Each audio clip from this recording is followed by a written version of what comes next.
ఇంకొక సక్సెస్ స్టోరీని సుజన్ ఫార్మా యాజమాన్యం ఈరోజు యాడ్ చేయడం జరిగింది. తెలంగాణ రాష్ట్ర ప్రభుత్వం లేదా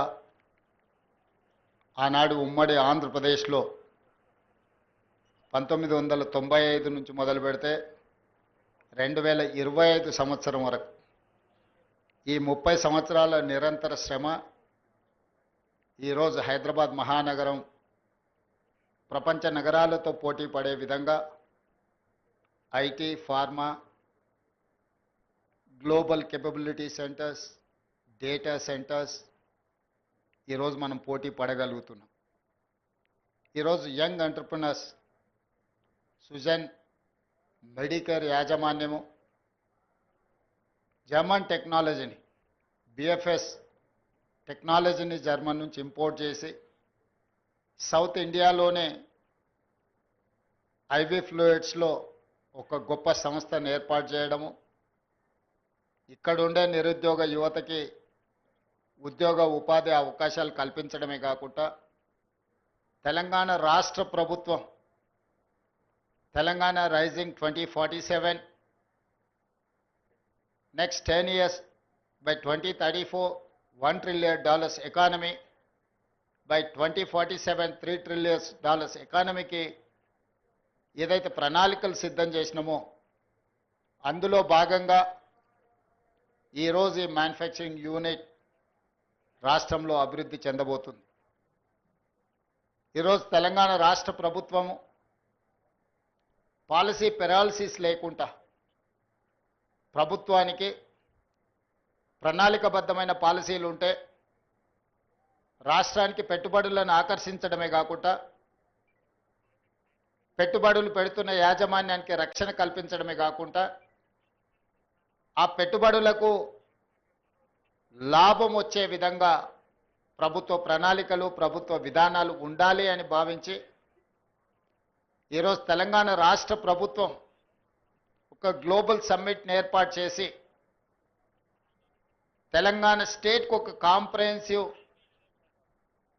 పాలసీ డాక్యుమెంట్ను రిలీజ్ చేయడం జరిగింది. Based on that policy document, outer ring road inside almost 2,100 square kilometers is called CURE, Core Urban Region Economy. From outer ring road to regional ring road, around 10,000 square kilometers, it is called PURE, Peri-Urban Region Economy. From regional ring road outside to Telangana border, it is called Rural Agriculture Region Economy. So we have adopted 3-layer policy.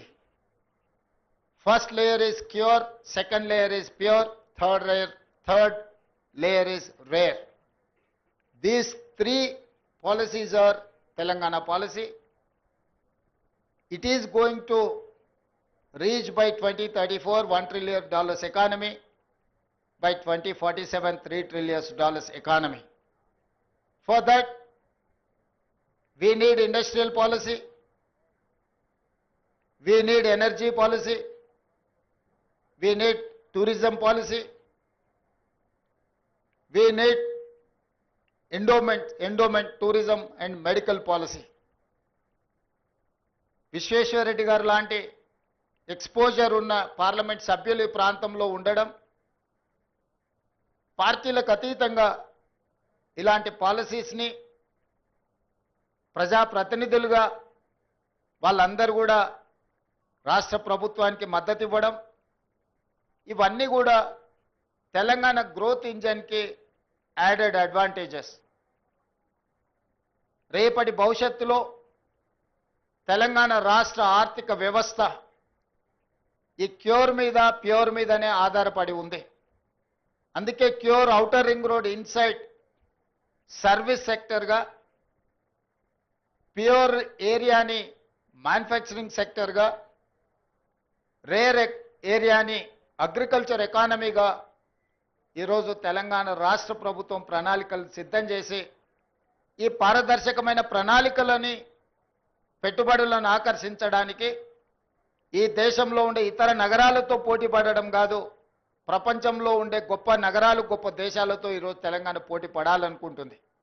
పదే పదే చర్చలలో ఆంధ్రప్రదేశ్తోనో, కర్ణాటకతోనో, మహారాష్ట్రతోనో, తమిళనాడుతోనో, లేకపోతే ఢిల్లీలో ఉండే గుర్గాంతోనో తెలంగాణ పోటీ పడుతుంది అన్న చర్చ జరుగుతుంది.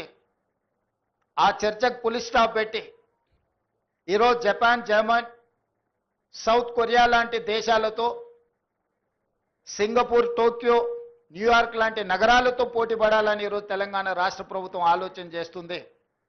ఈరోజు తెలంగాణలో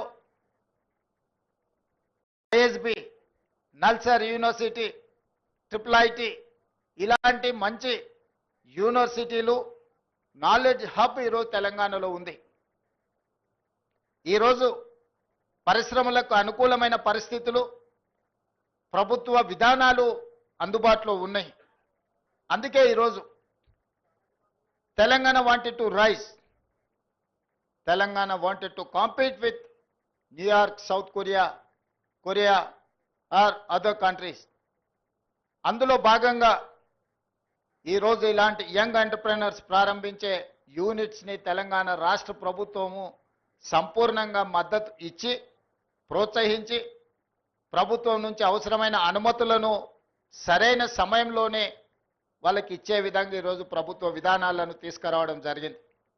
అందుకే ఈరోజు ఇలాంటి యంగ్ ఎంటర్ప్రెనర్స్ ప్రారంభించే పరిశ్రమలను ప్రత్యక్షంగా ముఖ్యమంత్రిగా, పరిశ్రమల శాఖ మంత్రిగా నేను శ్రీధర్ బాబు గారు రావడం,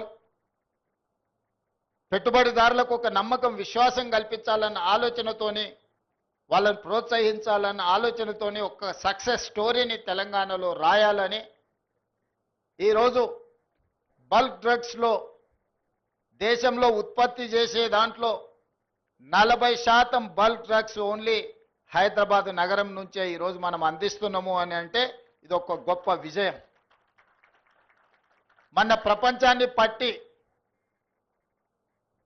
ఒక చావు భయాన్ని ప్రపంచానికి కల్పించిన కోవిడ్ వ్యాక్సిన్లో అవుట్ ఆఫ్ 4 కోవిడ్ వ్యాక్సిన్స్ని 3 వ్యాక్సిన్లు మన ప్రాంతం నుంచి, జినోమ్ వ్యాలీ నుంచి, తెలంగాణ రాష్ట్రం నుంచి, హైదరాబాద్ నగరం నుంచి ప్రపంచానికి అందించడం అంటే ఈరోజు ప్రపంచమే మన వైపు తిరిగి చూసే విధంగా ఈరోజు ఫార్మా రంగంలో మనం రాణించడం జరిగింది. సిలికాన్ వ్యాలీలో ఐటీ, ప్రపంచ దిగ్గజాలైన ఐటీ కంపెనీలు ఈరోజు నడుస్తున్నాయంటే ఆ కంపెనీల సీఈఓలు మన ప్రాంతంలో చదువుకున్న వాళ్ళు. ఈరోజు వరల్డ్ బ్యాంక్ చైర్మన్, సిఎండిగా ఉండే Ajay Banga studied in Hyderabad Public School. Satya Nadella Hyderabad student, Shantanu Narayan Hyderabad student, Premji Vasu Hyderabad student, Hyderabad Public School students. ఈరోజు పెద్ద పెద్ద గ్లోబల్ కంపెనీలకు సీఈఓలుగా మన దగ్గర చదువుకున్న విద్యార్థులు ఈరోజు ప్రపంచంలోనే గొప్ప కంపెనీలకు ఈరోజు సీఈఓలుగా రాణించారు. ఇది ఒక గొప్ప సక్సెస్ స్టోరీ హైదరాబాద్ నగరానికి ఉన్నది, తెలంగాణ రాష్ట్రానికి. అందుకే ఆ సక్సెస్ స్టోరీని ముందుకు తీసుకెళ్ళాలి, ప్రపంచంతో పోటీ పడే విధంగా మన రాష్ట్రాన్ని తీర్చిదిద్దాలి. తెలంగాణలో ఉండే నిరుద్యోగ యువకులకు లక్షలాది ఉద్యోగాలను ఈరోజు ప్రైవేట్ పరిశ్రమలలో కల్పించాలి. ప్రభుత్వ ఉద్యోగాలే కాదు, మిత్రులు శ్రీధర్ బాబు గారు చెప్పినట్టు తెలంగాణ రాష్ట్ర ప్రభుత్వము ఇప్పటి వరకు 75,000 ప్రభుత్వ ఉద్యోగాలు ఇచ్చింది. భవిష్యత్తులో ఇంకా వేలాది ఉద్యోగాలు ఇచ్చినా 30 లక్షల నిరుద్యోగ యువకులు తెలంగాణ రాష్ట్రంలో ఉన్నారు. మరి వాళ్ళందరికీ ఉద్యోగ ఉపాధి అవకాశాలు కల్పించాలంటే ప్రైవేట్ రంగంలో పెట్టుబడులను ఆకర్షించాలి. ప్రైవేట్ రంగంలోనే ఇవాళ ఐఏఎస్ ఆఫీసర్కి వచ్చే జీతం 2.5-3 లక్షల రూపాయలు. కానీ అదే ఒక ప్రైవేట్ కార్పొరేట్ కంపెనీలో ఈరోజు మనం పత్రికలలో చూస్తున్నాం, సంవత్సరానికి వాళ్ళ ప్యాకేజీలు 5 కోట్లు 10 కోట్ల రూపాయల ప్యాకేజీలు వస్తున్నాయి. రీసెంట్గా ట్రిపుల్ ఐటీ స్టూడెంట్కి 1.5 crore ఆయన ప్యాకేజ్ వచ్చిందంటే నెలకు వాళ్ళ జీతభత్యాలు ఎంత వస్తున్నాయో చూడండి. సో అందుకే తెలంగాణ నిరుద్యోగ యువకులకు ప్రభుత్వ ఉద్యోగాలతో పాటు ప్రైవేటు రంగంలో అంది వచ్చే అవకాశాలను ఈరోజు అందిపుచ్చుకోవాలి. 100 సంవత్సరాల పైగా చరిత్ర కలిగిన ఉస్మానియా యూనివర్సిటీని ఈరోజు పునరుద్ధరించడం ద్వారా పెద్ద యూనివర్సిటీలతో మనం పోటీ పడే విధంగా మన ఎడ్యుకేషన్ ఇన్స్టిట్యూషన్స్ని ఈరోజు అభివృద్ధి చేయాలనుకుంటున్నాం. అందుకే ఈరోజు తెలంగాణ ఎడ్యుకేషన్ పాలసీని అడాప్ట్ చేసుకోవాలని ఈరోజు మనం ఒక కమిటీని అపాయింట్ చేసినాం. తెలంగాణ ఎడ్యుకేషన్ పాలసీని కూడా తొందరలోనే తీసుకురాబోతున్నాం. యంగ్ ఇండియా స్కిల్స్ యూనివర్సిటీతో పాటు young India sports university, young India integrated schools, ఇవన్నీ కూడా తెలంగాణ రాష్ట్రాన్ని అభివృద్ధి చేయడానికి భవిష్యత్ ప్రణాళికల కోసం ఈరోజు తెలంగాణ రాష్ట్ర ప్రభుత్వం ముందుకు వస్తున్నది. అదేవిధంగా నిన్నమన్న సొంత రాష్ట్రంలో కానీ పక్క రాష్ట్రంలో కానీ నీటి వివాదాలకు సంబంధించి పదే పదే చర్చలు జరుగుతున్నాయి. నేను ఈ వేదిక మీద నుంచి ఈ రాష్ట్రంలో ఉండి పక్క రాష్ట్రంలో రాజకీయ పార్టీలలో ఉన్న ప్రజాప్రతినిధులకు ఒక సూచన చేయదలుచుకున్నా, ఒక విజ్ఞప్తి చేయదలుచుకున్నా. మీకు పంచాయతీలు కావాలన్నా నీళ్లు కావాలన్నా అని ఎవరైనా నన్ను అడిగితే తెలంగాణ రాష్ట్రానికి నీళ్లు కావాలని నేను కోరుకుంటా. మీకు వివాదాలు కావాలన్నా, మీకు పరిష్కారం కావాలన్నా అంటే నేను పరిష్కారం కోరుకుంటా. నీళ్ల వివాదం ముసుగులో రాజకీయ ప్రయోజనం పొందాలి అని మా ప్రభుత్వం, మా పార్టీ భావించడం లేదు. రెండు రాష్ట్రాల మధ్యలో ఉండే సమస్యల్ని శాశ్వతంగా పరిష్కరించాలి అని తెలంగాణ ప్రత్యేక రాష్ట్రాన్ని శ్రీమతి సోనియా గాంధీ గారు కాంగ్రెస్ పార్టీ ఇచ్చింది. కాబట్టి నీళ్ల విషయంలో వివాదాలు, నీళ్ల విషయంలో రాజకీయ లబ్ధి కోసం ఆలోచన చేయొద్దు. రాజకీయాలకు అతీతంగా మనం ఈరోజు ఆలోచన చేసుకొని పరిష్కరించుకోవాలి. ఈ పరిష్కారాలకు చర్చలు ఒక్కటే పరిష్కారము. న్యాయస్థానాల దగ్గరనో ఇతరుల దగ్గర పోయి పంచాయతీ తెంచుకునే కంటే మనమే కూర్చొని మన సమస్యల్ని సామరస్యపూర్వకంగా పరిష్కరించుకోవాలనేదే మా విధానము. పక్క రాష్ట్ర ముఖ్యమంత్రి గారికి నేను విజ్ఞప్తి చేస్తున్నా, కృష్ణా నదిలో ఉన్న మా పాలమూరు రంగారెడ్డి ఎత్తిపోతలు కావచ్చు, మా కల్వకుర్తి లిఫ్ట్ ఇరిగేషన్ కావచ్చు, మా డిండి ప్రాజెక్టు కావచ్చు, మా ఎస్ఎల్బిసి భీమా నెట్టంపాడు ప్రాజెక్టులు కావచ్చు, ఉమ్మడి రాష్ట్రంలోనే మంజూరైన ప్రాజెక్టులు. వీటి అనుమతులకు మీరు అడ్డంకి పెట్టకండి. వీటి అనుమతులకు మాకు సహకరించండి. ఉమ్మడి రాష్ట్రంలో ఉన్నప్పుడే మంజూరైన ఈ ప్రాజెక్టులకు ఆంధ్రప్రదేశ్ రాష్ట్రం నుంచి అభ్యంతరాలు రావడం వల్ల ఎన్విరాన్మెంట్ క్లియరెన్సులు కానీ సిడబ్ల్యూసి క్లియరెన్సులు తెచ్చుకోవడంతో మాకు సమస్యగా మారింది. ఇవి రాకపోవడం వల్ల మాకు రావాల్సిన బ్యాంకులో నుంచి రుణాలు కానీ, కేంద్ర ప్రభుత్వం అందించాల్సిన సహాయం కానీ, యాక్సిలరేటెడ్ ఇరిగేషన్ బెనిఫిషియరీ ప్రోగ్రాంలో కేంద్ర ప్రభుత్వం 60% నిధులు ఇవ్వడానికి అవకాశం ఉన్న ప్రాజెక్టులు మాకు రావడం లేదు. దాంతో మాకు తీరని ఆర్థిక భారం మా రాష్ట్రం మీద పడుతుంది. ఇవన్నీ కూడా మీరు సహకరించండి. మీకేమైనా సమస్యలు ఉంటే కూడా మేము సానుకూలంగా ఆలోచన చేస్తాం. మేము వివాదం కోరుకోవడం లేదు. నేను మరొక్కసారి ఈ వేదిక మీద నుంచి చెప్పదలుచుకున్నా, నేను శాశ్వత పరిష్కారాన్ని కోరుకుంటున్నా. ఇది రాజకీయ ప్రయోజనం కాదు, ప్రజల ప్రయోజనము, రైతుల ప్రయోజనము, పెట్టుబడిదారుల ప్రయోజనము. ఇంతకుముందే మిత్రులు శ్రీధర్ బాబు గారు వస్తూ చెప్తున్నారు, మనం డేటా సెంటర్స్ని అత్యధికంగా ఈ ప్రాంతంలో అడుగుతా ఉన్నారు. డేటా సెంటర్స్ని ఇక్కడ పెట్టాలి అని అంటే విద్యుత్తుతో పాటు నీరు కూడా అవసరము అని. మరి కృష్ణానది నుంచి నీటిని తరలించాలన్నా యాదాద్రి పవర్ ప్రాజెక్టు నుంచి మనము పవర్ కనెక్షన్స్ తీసుకోవాలన్నా ఈరోజు తెలంగాణ రాష్ట్రానికి పోర్టు లేదు. దేశంలో ఏకైక రాష్ట్రం పోర్టు లేని రాష్ట్రం తెలంగాణ రాష్ట్రం. మరి ఈరోజు పోర్ట్ కనెక్టివిటీ ఉంటేనే మ్యానుఫ్యాక్చరింగ్ యూనిట్ ఇండస్ట్రీస్ వస్తాయి. దానికి అందుకే మచిలీపట్నం పోర్ట్కి డైరెక్ట్గా భారత్ ఫ్యూచర్ సిటీ నుంచి 12 lane express highway with controlled access with railway కనెక్టివిటీతో ఈరోజు కేంద్ర ప్రభుత్వం నుంచి మనం అనుమతులు అడిగినాం. ఇలాంటి అభివృద్ధి జరగాలంటే పక్క రాష్ట్రంతో కూడా మనకు సయోధ్య ఉండాలి, పక్క రాష్ట్ర సహకారం కూడా ఉండాలి. పక్క రాష్ట్ర సహకారం లేకుండా, సయోధ్య లేకుండా మచిలీపట్నం పోర్టు కానీ కృష్ణపట్నం పోర్టు కానీ పోర్ట్ కనెక్టివిటీ తెలంగాణ రాష్ట్రానికి రాదు. తెలంగాణ రాష్ట్రానికి పోర్ట్ కనెక్టివిటీ రావాలంటే పక్క రాష్ట్ర సహకారం ఉండాలి. అదేవిధంగా పక్క రాష్ట్రానికి కూడా అమరావతి అభివృద్ధి చెందాలంటే హైదరాబాద్ సహకారం ఉండాలి.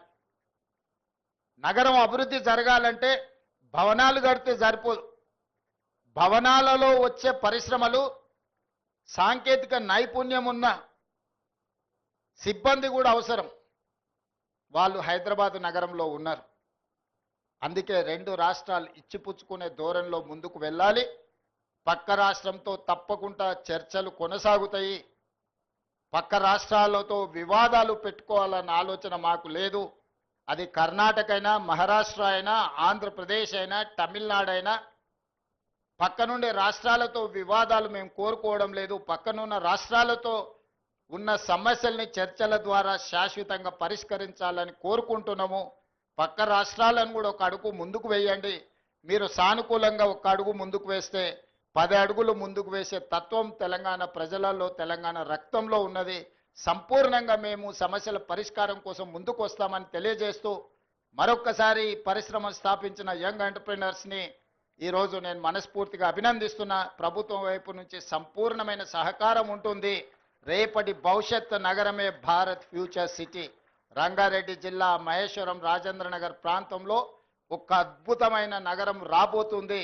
రేపటి భవిష్యత్తులో ప్రతిష్టగా గొప్పగా ఇప్పుడున్న దాంట్లో మీరు ఎక్కడుంటారంటే జూబ్లీ హిల్స్లో ఉంటున్నామని పెద్ద పెద్ద వాళ్ళు చెప్పుకుంటుంటారు. అదొక స్టేటస్ సింబల్ లాగా రాబోయే 10 ఇయర్స్లో భారత్ ఫ్యూచర్ సిటీలో ఉంటున్నామని చెప్పుకోవడం ఒక స్టేటస్ సింబల్గా మారుతుంది. ఈ ప్రాంతంలో ఉన్న రైతులకు అగ్వకు భూములు అమ్ముకోకండి. మీ భూముల విలువ తొందరలోనే పెరుగుతుంది. అదే సమయంలో అభివృద్ధి కూడా సహకరించండి. అభివృద్ధికి సహకరించకపోతే ఈ ప్రాంతంలో అభివృద్ధి రాదు. అభివృద్ధి రాకపోతే మీ భూముల విలువ, మీ ఆస్తుల విలువ పెరగదు. అభివృద్ధికి సహకరించండి. ఈ సహకారంతో మీరు రాష్ట్రము రెండు అభివృద్ధి చెందుతాయి. ఆ విధంగా సహకరించే ప్రజాప్రతినిధులకు, ముఖ్యంగా ఈ ప్రాంతంలో ఉండి ఈ అభివృద్ధి కార్యక్రమాలకు ప్రభుత్వానికి సహకరిస్తున్న కేఎల్ఆర్ గారిని, మల్రెడ్డి రంగారెడ్డి గారిని, ఇతర ప్రజాప్రతినిధులందరినీ కూడా వారిని అభినందిస్తూ మీ అందరి దగ్గర సెలవు తీసుకుంటున్న ధన్యవాదాలు మిత్రులు.